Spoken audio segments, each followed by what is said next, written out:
I am excited to welcome you to Mathematics Simplified. My name is Joseph Jacob. Today, we are going to solve mathematical problems on inverse variation.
In our last video, we solved problems on direct variation. And remember, we said that direct variation is when both variables are increasing together and decreasing together as well. The reverse is the case in inverse variation, where one of the variables is increasing, the other will be decreasing. And when the other is decreasing, the other variable will be increasing. So let's take our first question.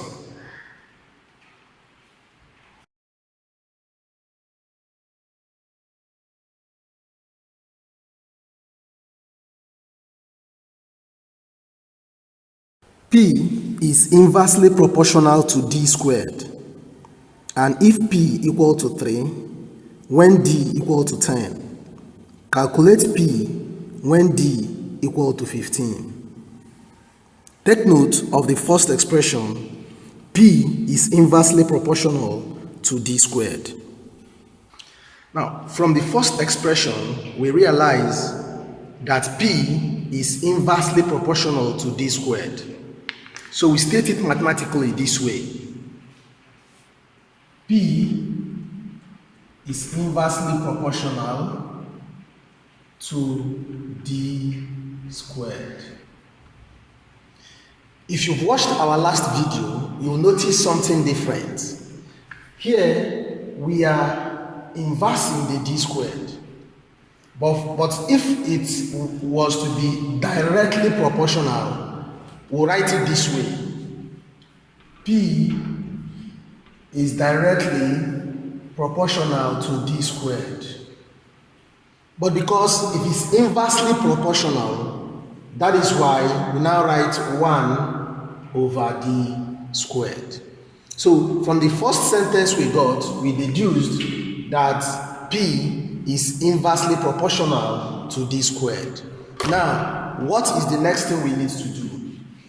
As in the case of direct variation, the next thing we need to do is to change this sign. And we said we use equality sign and a constant to replace it. So our next line will now be P equal to constant. We now have 1 over D squared. So at this point, K multiplies this, it will now become P equal to constant over D squared. This is the basic expression we are looking for. And in all other things we are going to solve, we are going to use this expression in solving them. Now, let's go back to the question. P equal to 3 when D equal to 10. So what we need to do now is to replace P with 3 and D with 10. What we now have will be 3 instead of the P equal to constant over, instead of the D, we have 10 squared. So at this point, what do we need to do? We'll simply open up this 10 squared. We know that 10 squared means 10 times 10. So it means that we can now state that 3 is equal to k over 100. The next thing we need to do from here is to cross multiply. And when you cross multiply, you know this can be over 1 as usual. So when we cross multiply, we now have k times 1 will give us k. We have our equality sign. Then 3 times 100 will give us 300. So the value of k is 300. Remember, this is always the first step. It is not the end of the problem we are trying to solve. So let's go back to the question.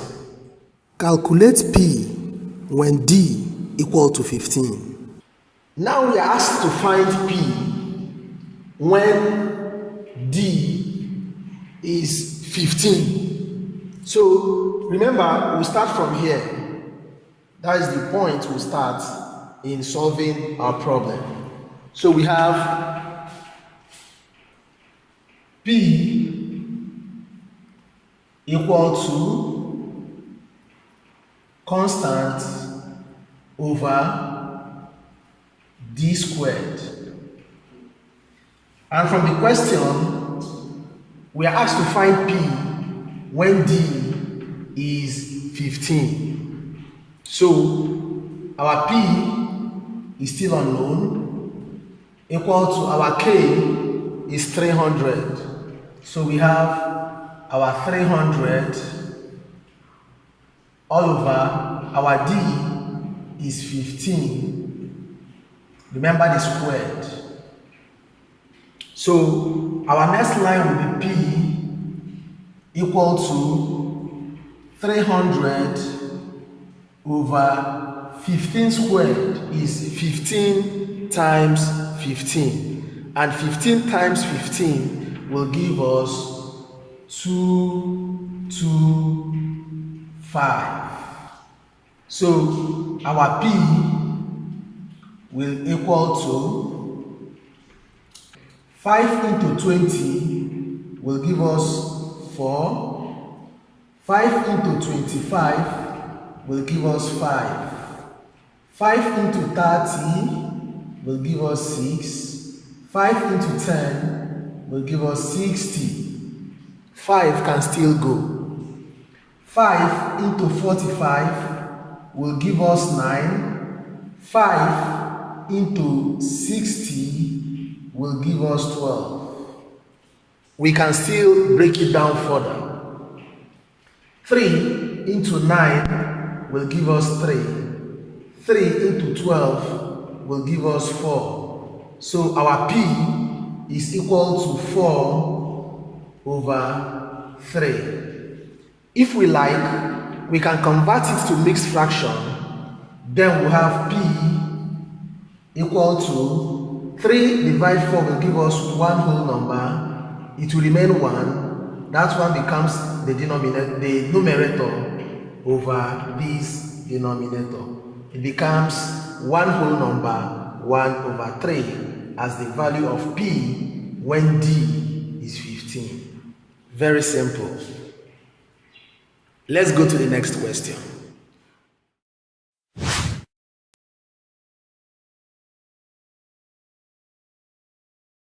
If y is inversely proportional to x, and if y equal to 12 when x equal to 6, find y if x equal to 8, and find x when y equal to 1 over 2.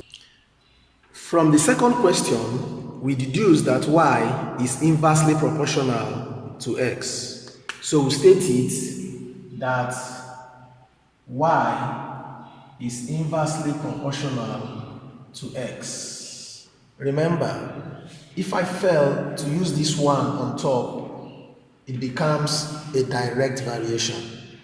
But since it is not direct variation, it's an inverse variation, I have to place 1 over x. The next thing I need to do is to change the proportionality sign equal to constant. So I'll have my y equal to constant into 1 over x. You know, when k multiplies this, I will now have y equal to constant over x. Now, let's go to the question. If y equal to 12, when x equal to 6. So we replace y with 12,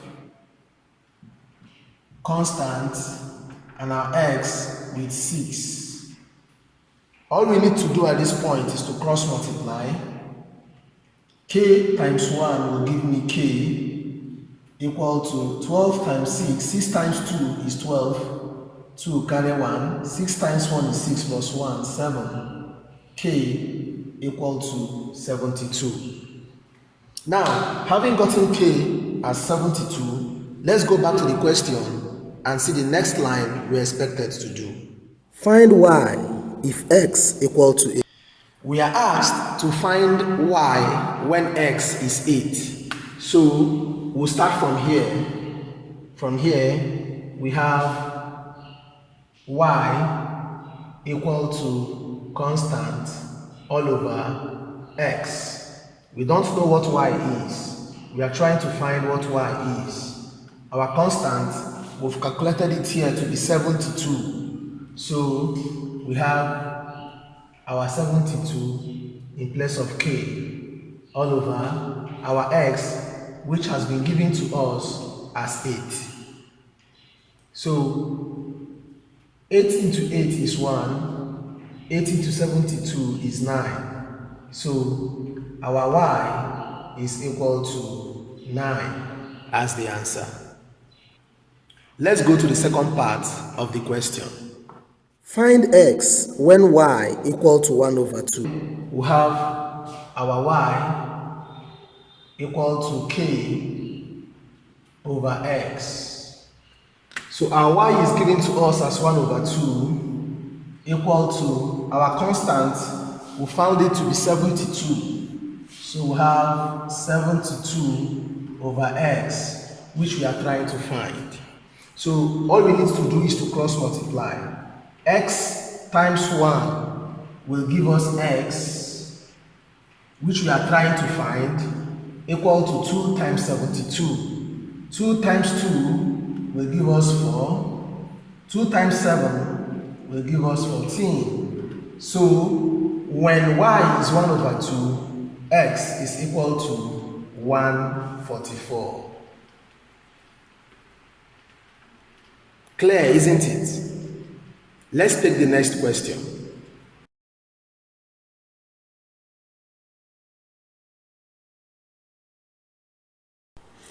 If 12 men working 6 hours a day finish a job in 10 days, how long will the same job take 4 men working 8 hours a day?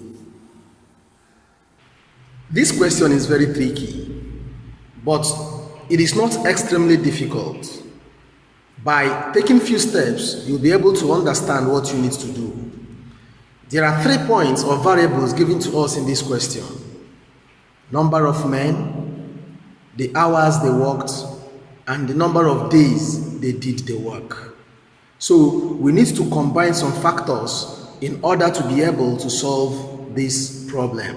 Now, from this question, men were given to us, the hours they worked were also given to us.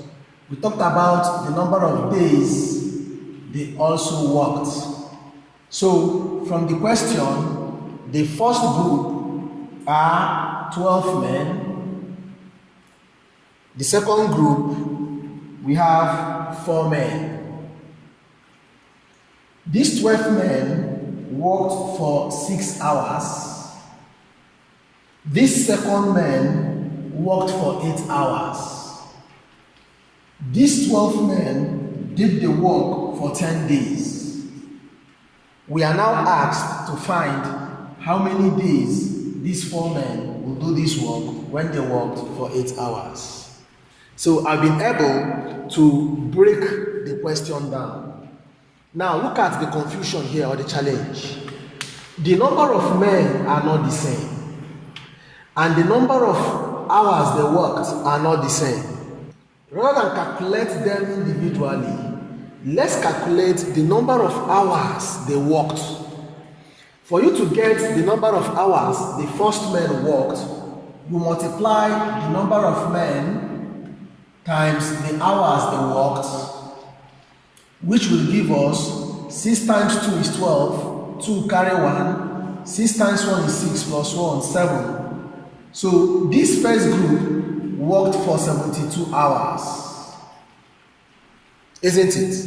Now for the second group, they worked for 4 times 8, which will give us 32 hours.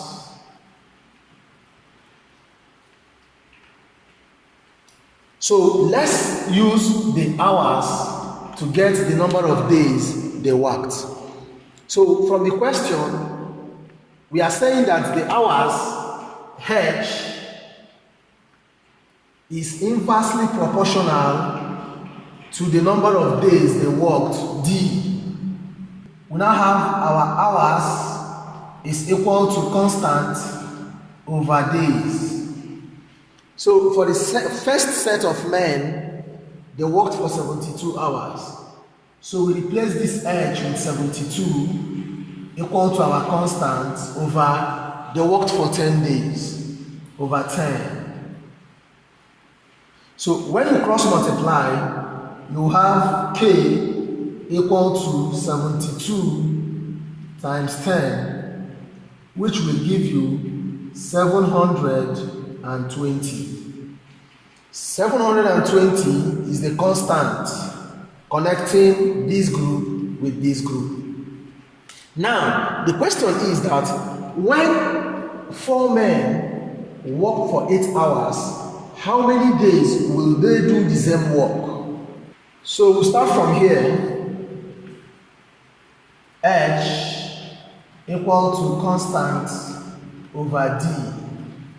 The number of hours worked by this second group is 32. Equal to our constant is 720 over D. So when we cross multiply, doing this over 1, you will have 32D when they multiply this equal to 720. When we make D the subject of the formula, we'll now have 32. We divide both sides with the coefficient of D. 32 cancels out 32, leaving us with D equal to 720 all over 32. So at this point, we can divide 8 into 720 will give us 90. 8 into 32 will give us 4. 2 into 4 will give us 2. 2 into 90 will give us 45. So at this point, we have D equal to 45 over 2. With D equal to 45 over 2, we can still divide it further. 2 into 4 will give us 2. 2 into 5 will give us 2, remainder 1. Point 2 into 10 will give us 5. So it will be 22 and a half days they will do the work. Very interesting, isn't it? Let's proceed to the next question. If y varies inversely as the square root of x, And if y equal to 5 when x equal to 16, find the value of y when x equal to 100. Take note of the first statement, if y varies inversely as the square root of x. Y is inversely proportional to the square root of x. So we have y equal to constant over the square root of x. So let's go back to the question. If y equal to 5 when x equal to 16. When y is 5, so we replace y with 5 equal to constant over the square root. X is given to us as 16. So you know that 5 is equal to k over 4. The square root of 16 is 4. Like we said in the last video, when we have the square root of a number, we are looking for the number that will multiply itself and get what is in the square root. So when 4 multiplies 4, it will give us 16. So the square root of 16 is 4. At this point, we can cross multiply. K times 1 will give us k equal to 5 times 4 will give us 20. So our constant is 20. Let's go back to the remaining part of that question. Find y when x equal to 100. We start from this point, giving us y equal to constant over the square root of x. We've been asked to find y, so we don't know what y is for now. The constant, we've gotten it to be 20. So we have our 20 all over x has been given to us as 100.